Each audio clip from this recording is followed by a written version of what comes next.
Hey, Care Partners, Teresa Youngstrom. It is a real honor and pleasure to be able to share information with you, and the fact that we have the opportunity on this platform. Thank you to Griffo Productions, for being so wonderful and getting our podcast out there. It's growing like crazy, and we're getting so many more countries that are listening in. It's just wild. Anyway, but it's such an honor, and so I just wanted today to talk about. I was working with a new client, and she said, well, why don't you have a podcast that just says, he's got dementia. Now what do I do? Or she's got dementia, or mom's got dementia. Now what do I do? And I thought, you know what? You're probably right that we need something like that, something basic. But you know what I wanted to do? And mix it up this time. And I didn't want you to just hear my information because, I'm just a sponge for information concerning dementia. And so I did some research and there was lots of information, but I came up with three different resources in addition to what I would like to tell you. And so we're going to just delve into some other resources today that I want to share with you concerning, so mom has dementia. Now, what do I do? Because for a lot of folks, it's a huge question and it's very concerning to them. So, one company called A Place for Mom, they're big on helping you find the next place to live, but they actually had a key on what do I do? If you get a new diagnosis with dementia and what do you do with it? And they basically said, learn about the loved one's disease. And that's imperative, that I think that is a given that you would want to spend some time trying to figure out what's going on. In my world, I usually tell folks, why don't you journal what's going on for 30 days? Why would you think that? Well, I think it's good to realize, is there really something going on? Or are they just having a really bad week? Or maybe we can figure out that maybe it's their hearing that's not doing great, or maybe something else. Maybe they have an ear infection. Maybe they have a virus. All right. You can have other things that can give us delusional episodes or when we're just not feeling great. You've heard of foggy brain. We hear about it all the time. And so usually I tell folks, why don't we journal for a month? And then either we'll find out it was nothing or we've got great evidence to take to the doctor. Okay. The next thing they recommend is seek medical treatment. And I'm a believer in that. I think we go to the family doctor and get a checkup and see if there's anything else going on. You guys know that there are different things that cause symptoms of dementia that are not a dementia. There may be hearing loss, there may be thyroid issues, there may be a low B vitamin issue, could be an alcohol issue, could be a brain tumor, could be urinary tract infection. Probably the most common thing that brought people to the emergency room when I worked there. And we would get a call from the Life Squad saying, we're coming in with change in mental status. Okay. And then they got to rule out a CVA though, right? And CVA is a stroke, cerebrovascular attack. So, but 50% of the time in women who are my age and above, it was a UTI. So I like to rule out those things. So I completely agree that they say seek medical treatment.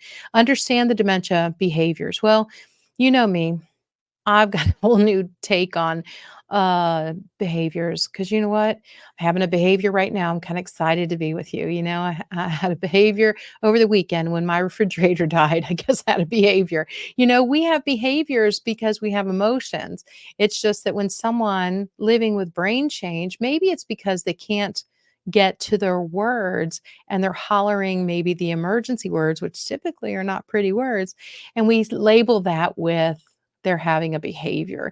And I hate that because it goes along with the stigma of dementia.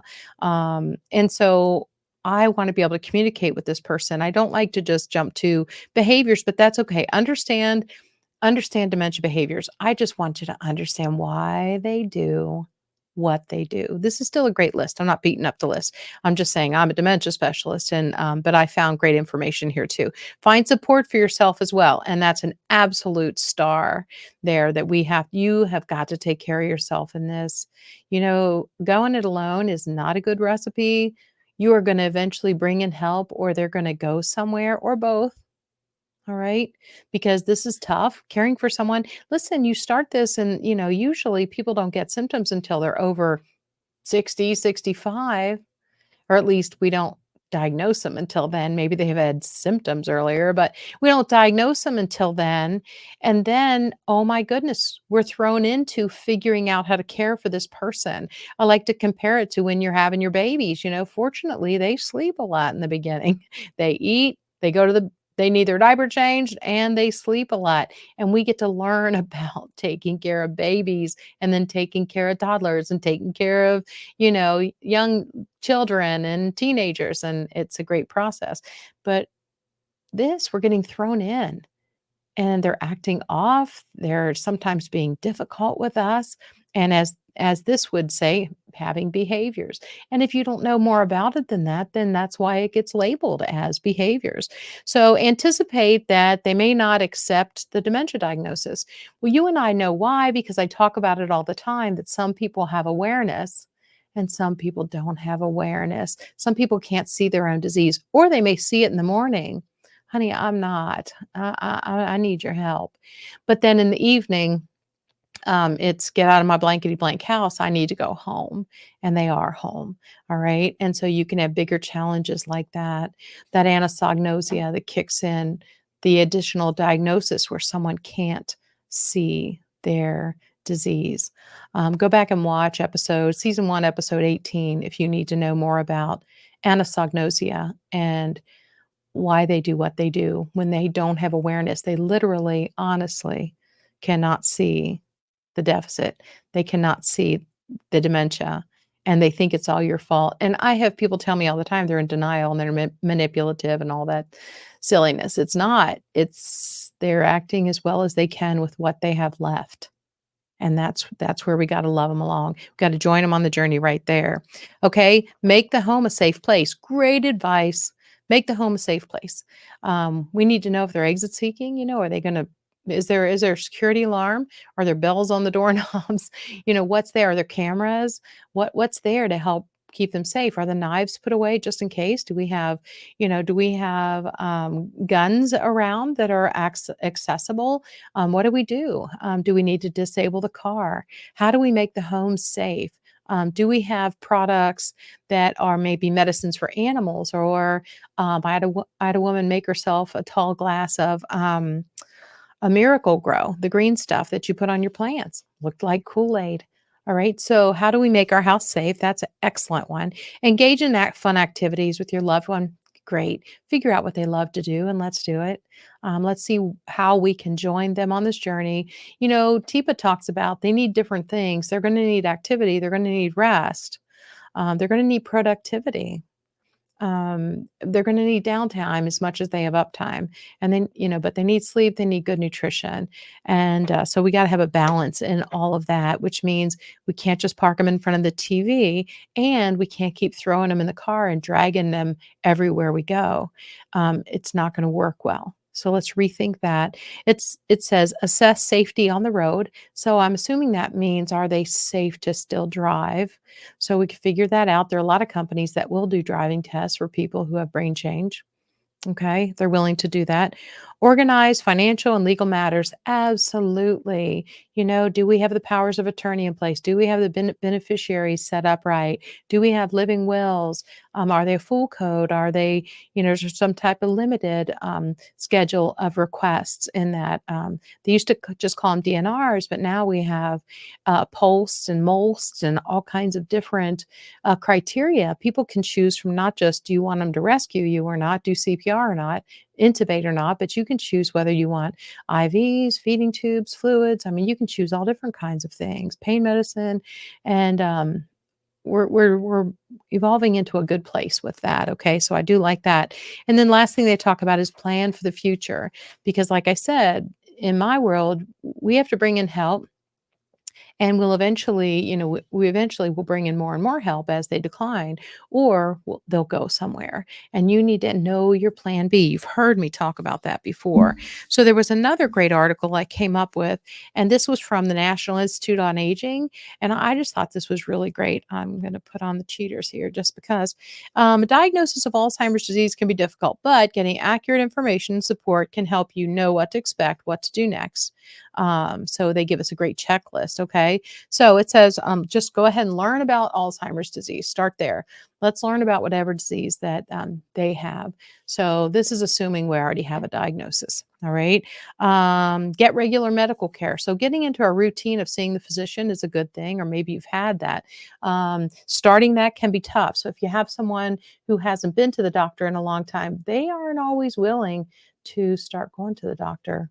And my mother was in that category. You know what? She was, I think she maybe saw the doctor once after she started having symptoms, but after that, it was over my dead body. And so we had to bring the visiting physician in. And, it worked well. And it was the same copay as if she went to the doctor. So look into that if that's your situation. So get regular medical care. But they also suggest that beyond your medical doctor, let's find a neurologist or, a neuropsychiatrist, geriatric psychiatrist, geriatrician. Find someone who specializes in brain failure, in dementia. All right. And so there are what they call memory care clinics around too, not necessarily where I live, but maybe in your part of town. So let's go check that out. They also suggest that you find local services and support. Absolutely. And they recommend financial. They also recommend that we find a support group for the caregiver. That would always be a good thing. And, maybe you have to ask your brother-in-law or your sister to sit with mom or your husband while you go get support. But I would put a high priority on that. I think that is a really, really great advice. They also suggest the legal, financial, and long-term planning. We talked about that a little bit. Let's see. Oh, and then it says get help on the day-to-day tasks. So, like I said, you're going to have to eventually bring help in. They agree 100%. They start talking about using simple memory aids like a notepad or sticky notes and jot down reminders for your person. Maybe have a pill box that keeps the medicine organized. There are pill boxes that will dispense the right med at the right time. It has a little ding or a little buzz or something to it. It also says, reach out to family members and friends. I've had so many people say, I don't have anybody. I don't have anybody to help me. And I'm like, oh, come on, there's got to be somebody to help you. Let's look around. And, I've sat down and made lists with people, and we start going over the neighbors and people from their place of worship and relatives. But it might be someone from their card club or someone from their quilting club, you know, um, but someone from the place of worship, that's somebody great. So there are people around, we just sometimes don't want to ask and we're afraid, that they're not going to want to do it. But but the thing is, people don't usually volunteer to help you with these individuals because of the stigma. They're afraid. Dementia's unpredictable. People do funny things and they say oddball things, and that's part of it, but it doesn't mean they're aggressive or dangerous all the time. And frequently they're not, especially with a stranger. They're going to be more difficult with the person more familiar to them than the person who is less familiar. Did you know that? It's just there. We have the ability to be cordial on the right side of our brain. And chances are, if someone knocks on the door, now, if you tell them they're coming, you might get a fight. But I would just have them knock on the door. Hey, I was in the neighborhood and wanted to stop by and say hi. And you know what? That probably would go real well. Have them bring them a little gift or something, even better. And then if you need to go, oh, I've got to run to the corner. I'm missing an ingredient for this recipe. I'll be right back. I'm so glad you stopped by. I'll be right back. And maybe you can use some of those techniques to still utilize help with the day-to-day tasks. But yeah, getting someone to help you with shopping, getting someone to help you, but really with technology. Are any of you shopping online? I know some of you are, because you can shop online. You can do a lot of things online as far as your shopping, and that might help too. And the way you can buy ingredients for so many recipes in one box. Cool stuff like that. Okay. Be safe at home. It just talks about get your home safety. And you can have people come out and do a safety evaluation, apparently. That's new to me. But according to the National Institute here, they say you can do that. So they do suggest maybe consider having your person wear a medical ID bracelet just in case they get lost. Okay. Or they happen to leave the home. You're not expecting them to be exit seeking or to leave the house, but once if it happens, you're going to be surprised that first time. So maybe we plan ahead and we have them, some type of medic alert bracelet or something. Alzheimer's Association wandering support program. You can look into that and see what kind of tools you can get. Um, they also talk about the driving evaluation on here too. That's awesome. And consider participating in a clinical trial. There are lots and lots of folks with diagnosis if they have awareness, meaning they know they have this and they're willing to provide help and be an advocate for someone else. Maybe they want to participate in a clinical trial with maybe a medication or something. Okay. It also says stay healthy. We definitely need, and this is so good because you need your rest, you need to eat, you need to stay active, you need your sleep. But the well balanced diet so important. The sugars are not great for our brains, all those carbs. And so a treat now and then, okay, but make sure it comes after you've had some great proteins and some great vegetables, fruits and vegetables, okay? But continue to enjoy visits with friends and family. If they still want to go to their place of worship, I'm going. Take them. They enjoy the music, they enjoy the people, the familiarity is there. Sometimes you need to tell folks, please don't come up and ask her if she knows your name. But folks don't know. You know what? If they haven't been exposed to this, they just don't know. So prep them. Say, you know what? Mary is forgetful. If you just would approach from the front and tell her your name and how happy you are to see her with a smile, that would be wonderful. And just prepping people would be really, really great. But it says here too, it brings up if you live alone and maybe you're someone with a diagnosis, you could be at risk of falling. So, they say maybe you notify your local emergency EMS team. They definitely think you should wear a special medic bracelet, but that there are resources for self care if you're someone living alone with a diagnosis. Okay, and also there are communities to move into, and I'm sure a place for mom would be very helpful with that. But there are places where you could move in and continue to thrive in a really good way. But maybe at the assisted living level, at least in Ohio, that means they manage meals and meds. And those are two really important things to have someone else making sure happening with your loved one. This was just great information. I just thought this was written back in June of 2020, National Association for Aging. But I thought they had really, really great stuff. You know where else I found some really great stuff? There was a lady that I found, Psychology Today. This was Tamara McClintock Greenberg. She is an associate clinical professor of psychiatry at the University of California, San Francisco. You know what? I thought her article was so great. So I brought it here because I want to share it with you.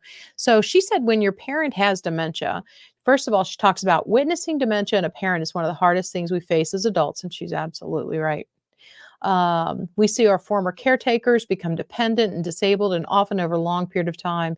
Even in the early stages of the disease, we confront the vulnerability of someone who at one time we viewed as strong and powerful. I know some of you can relate to this. I know I can.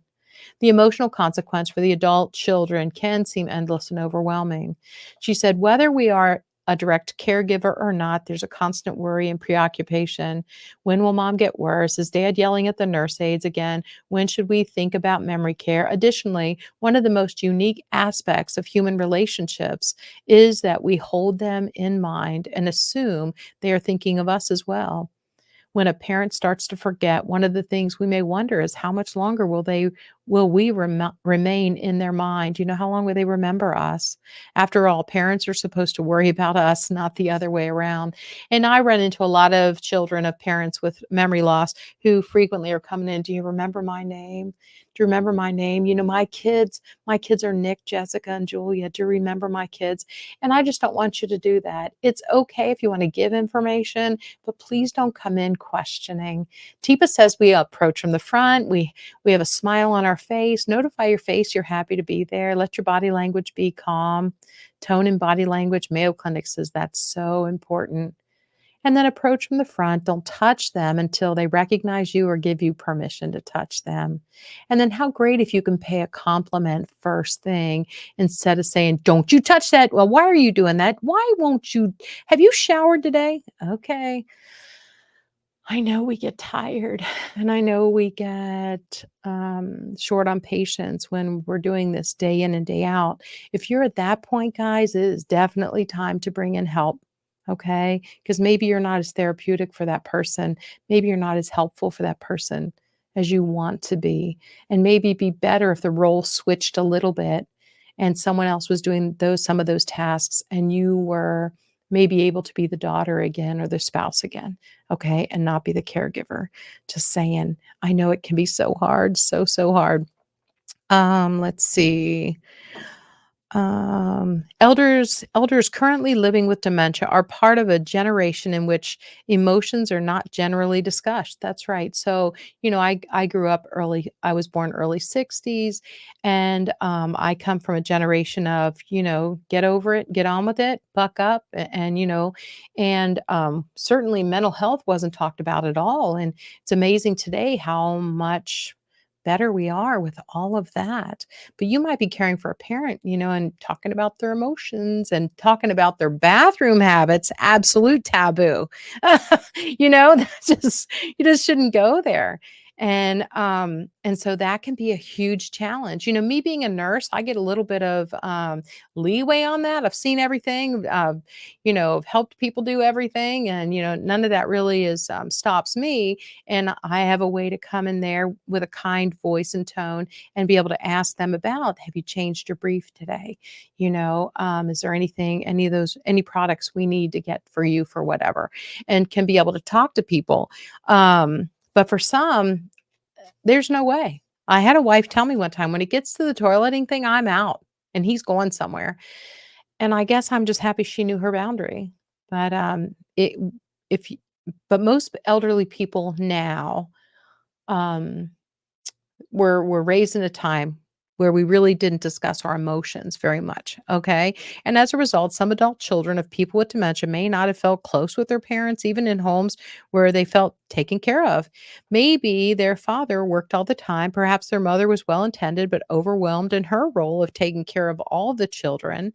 Baby boomers often remark that while their parents did everything for them, there was not a lot of space to deal with emotional topics. And it wasn't nobody thought they were doing anything wrong. It's just absolutely the way things were. She goes on to say, emotions are at a surplus when your parent is sick. She's so right. One key in coping with a dementia diagnosis is not to ignore the range of emotions as they come along. Adult children often worry as they feel resentful about the amount of energy it takes to deal with their parents now with dementia, whether at home or in a community. Many children do not feel entitled to express frustrations or anger. At a time where there can be a culture of competition among those who serve in caretaker roles, um, it's as if they need to seem as helpful as possible all the time or be the super caregiver. And boy, that is a tough place to be in, guys. It really is. Because I mean, I've known daughters who let mom move in who has dementia, and they're still working part-time and they're babysitting grandkids 5 days a week. It's just a recipe for disaster, absolute recipe for disaster. Baby boomers often remark, well, oops, sorry, I went to the wrong place. Mm, mm, mm. Many, let's see, I think I said that. Try to remember that negative feelings can be normal. That's where she was going. And so, we're human. We're human. We're gonna need a break, and we're gonna need to bring in help ahead of the need. Does that make sense? Like, frequently, we're waiting too long to bring in the help that is much needed. I had someone ask me, "When do we start talking about maybe moving her into a community?" And I said, "Well, if you're asking those questions, chances are it's probably close to being time, okay? So we should get going." Um, let's see. Of course, when our parents get sick, giving back to them can be extremely meaningful, But the demands of dementia can tax even the most well meaning adult children who often have their own children, marriages, careers, and lives to attend to. This is where the normal preoccupation of how the parent is doing can become toxic. Worry can take on its life of its own, and people feel racked with guilt. It's so true. When they do anything fun, people can believe that if they're not constantly worried, they're not being a good child to their parent. However, the reality is if you aren't doing anything fun, you cannot be fully present with your parent. When children deprive themselves of their own lives and their own pleasures, it only feeds resentment. It depletes their ability to attend to the needs of their parents. Guys, so true. I just thought this lady was really spot on. And when it comes to being a caregiver and having been there, done that. So, optimal coping with dementia involves attending to your own needs and feelings without judgment. Frustration and resentment may be normal. You may have days where you're like, I don't know how long I can do this. And I know there were difficult times. I mean, I'm changing, my mom's diaper, maybe giving her a bed bath, maybe feeding her. And on one hand, I'm a nurse. I love doing that. I love my mom, all those things. But sometimes it's day, it was like, oh my gosh, it's my shift again. Oh my gosh, my shift again. In my experience, though, I can tell you that I don't know, she would do something or they would say something and it would be something that would warm my heart. And I would tell people it just would give me the energy, to do it again. And there was a silver lining there for me, something that would just warm my heart again into why I do this. And I hope you can find those things too. Um, she goes on to say, almost done. Try not to get caught in the cycle of caregiving in which you think of nothing other than your parent. As human beings that form deep attachments, we worry and care about those things who need us. But sometimes over worrying is an attempt to bypass the needed mourning of a lost parent. So we have to be able to grieve and mourn too that we are losing this person. They're still that person, but we love them in a different way. The responsibilities change, the roles change. I know you're maybe feeling like you're becoming the parent and they're becoming the child. And I say that carefully because I never want to treat an adult a parent like a child, or with that disrespect. I always want to be respectful.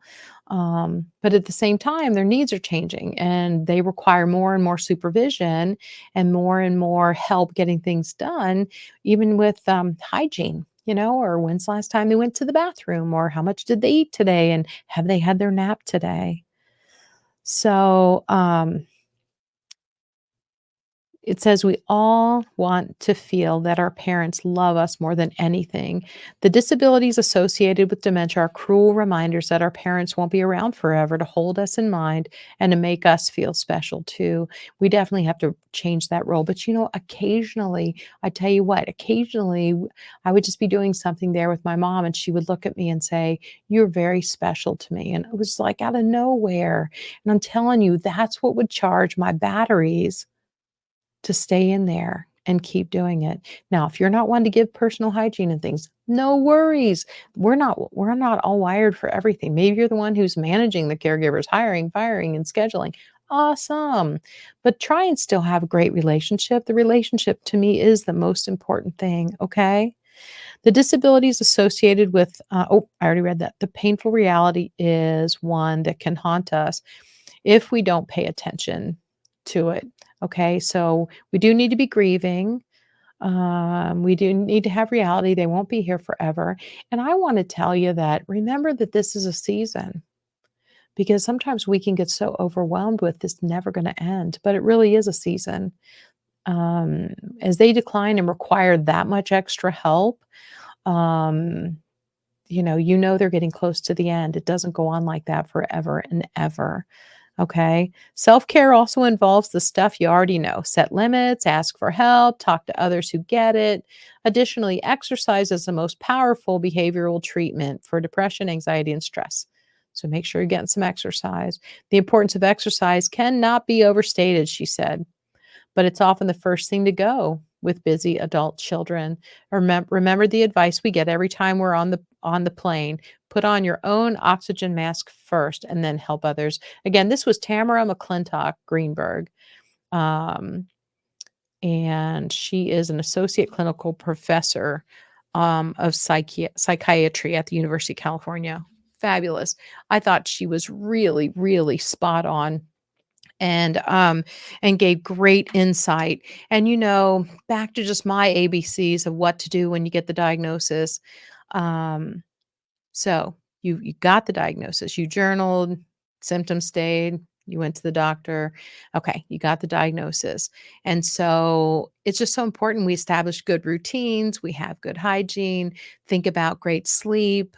Let's think about what we're eating, what the nutrition is, and I would keep them in their familiar place. Now, the thing is, some people jump, and I've had children of people who get a diagnosis and they immediately want to rush and put these people into a community. And I just want to hit the brakes on that just for a second. I just want you to remember that changing location for someone with brain failure can be really, really, really, really hard, and they can spiral down. And so we want to limit that to when it has to happen. Okay. And it doesn't mean it's the wrong thing, but we need to just plan very, very, very well. We need to go to a place where they can afford to be there forever. We need to go to a place that has the right, maybe they only have assisted living, maybe they don't have memory care. Well, your person is going to decline. They haven't found a cure for this yet. So we need to find a place that can accommodate them through the rest of their life. Okay. Maybe they need to be somewhere close to you. Okay. So that you can continue to care for them, but not at the expense of you having to drive 3 hours every time you want to go see them. Does that make sense? You're going to need help. We need to get help for you, and you need to maintain your exercise. You need to eat well. Um, we need to establish great routines, and just remember, bring in help ahead of the need. You can bring in help to help you and not tell your mom that it's really for her, and let her develop a relationship with this person. And then before you know it, she's going to take her back for her shower before she leaves. And we can incorporate, once she has a relationship with this person, we can incorporate more tasks and activities. Well, guys, we're out of time. I would love to talk and talk, but those are some of the things once you get a diagnosis, and some of the great resources that I found, a place for mom, and then the National Institute on Aging, and then this wonderful professor um, from California. Just some great resources. I'll put those in the show notes for you. Just some great resources for you. And of course, you can always set up a consultation with me if you need more help in this area of what to do when we get the diagnosis. Okay, you all be sure and like, share, subscribe. Thanks again to our amazing broadcaster, Griffo Productions. Nothing happens without you. Thanks so much for Griffo. Look for them if you need a broadcaster, you want to start a podcast. And remember, guys, above and beyond, you know how I feel. You got this.